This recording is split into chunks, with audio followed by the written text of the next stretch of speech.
Hello, this is Ashee from Crafting with Ashee and welcome to this video. I have this cute box to show you today. I really like it. Isn't it a lovely little Christmas box? And it measures 3.5 by 3.5 inches by 2 inches tall.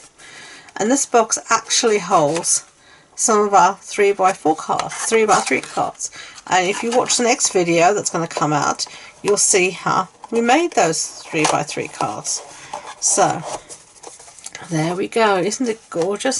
So this paper is the Boughs of Holly paper, and I've used real red, I should say, on the base, and basic white, and this is garden green. I'm going to do a slightly different colourway this time. I've got garden green as my base this time, and this piece here measures 7.5 inches by 7.5 inches, and we're going to score at 2 inches on all sides. So 2 inches twist, 2 inches twist, 2 inches, and on the final side 2 inches as well. Okay, so really simple. Then again, our lid is basic white, and this is 5 and 9/16 by 5 and 9/16, and you're just going to score 1 inch on all sides. And the extra 16th is what helps the lid fit over the base. Okay, so that's 1 inch on all sides for that. But all the measurements will be on the blog post on my website, and you'll find the link to that in the description box below. So now we're just going to fold on all of our score lines.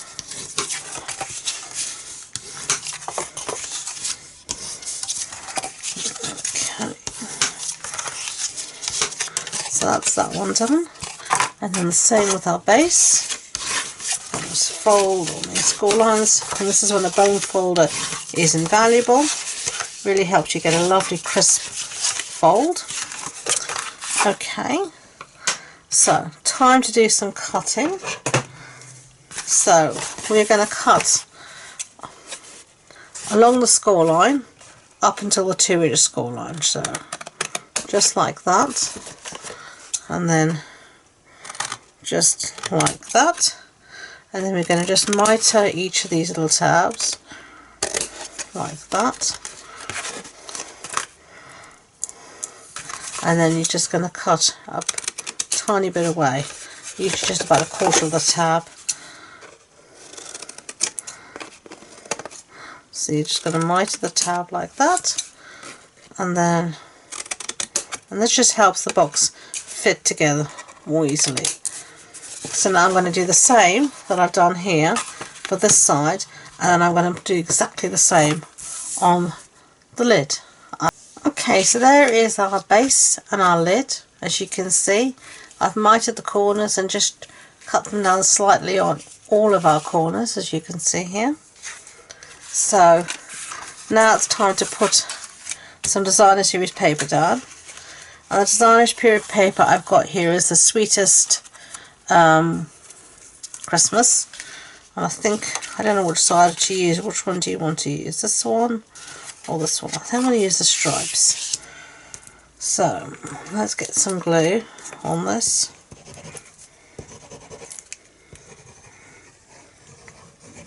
I've quite a few bottles of Tombow here that are all near the end, and can't remember which one is still working and which aren't. I should go through them and see, but I try and sort of, if it's not working, I sort of leave it to stand for a while and hope that it'll fall to the bottom again and start working again, so then I can't remember which is which.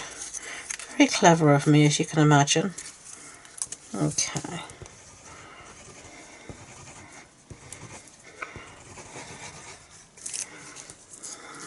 Okay.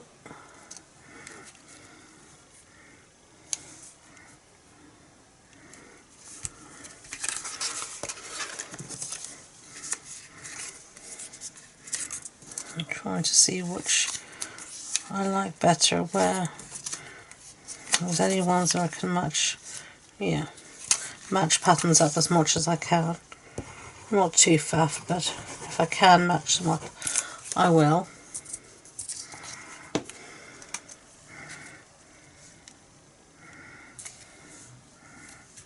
Okay. And then this is going to be the opposite way around, but it's tough. That's what I'm saying.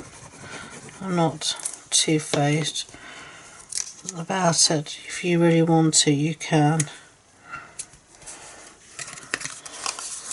But you won't see it that much, but these are just the side pieces. And these measurements for all this designer series paper, as I said, is on that blog post. So do check that out. Okay. And it's always easier to put your paper down first, then build your box. So now I'm just going to put some glue on our tabs. And we can start to build our box. So we're going to bring our tab in to meet this flap, and you're going to just build the side of your box. Just make sure everything stays straight and squared off, and pinch to hold that. And then the same here, pull this tab in, make sure everything is still squared off, and do the same here, and then again there. I'm just keeping everything as lined up as you can. That's why I like to use the Tombow. It gives you a bit of wriggle room. And there's your lid. So I'm going to do exactly the same for the base, and I'll see you in a second. Okay, so there is our base, and then we can just fit our lid over the top. Just like that. Really simple, really cute, I think. So let's put that aside so we can do a little bit of stamping. Stamp set I'm going to use is this one called Celebrate with Tags, and we're going to use the one here that says Merry Christmas. Scrap piece here of basic white, real red ink, and I'm just going to stamp. Okay, so I had to stamp it again off camera because I smudged it, but third time lucky. I then cut it out with some rectangular stitch dies, and I matted it on a piece of garden green cardstock. So there we have our sentiment. So now we're going to just place that on top of our box. So a little bit more Tombow.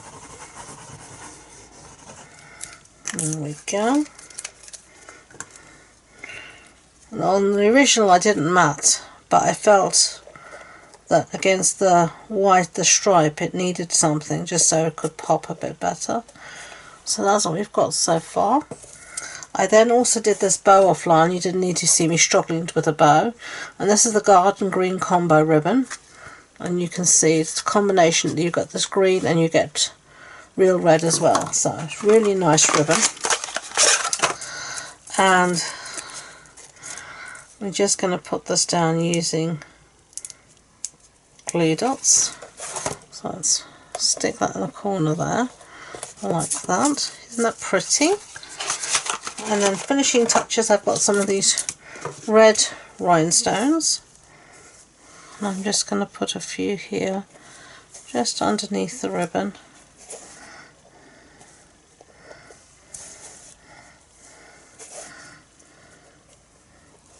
Just like that. So there you have our two little boxes. What do you prefer? The real red or the garden green version? Let me know. I think they're both equally cute. I can't make my mind up. As I said, all the information about the project will be on the blog post on my website. The links to that and all my social media links are in the description box below. I'd be grateful if you could give it a thumbs up if you enjoyed the video, and don't forget to subscribe. So thank you again, and until next time, enjoy being creative. Bye.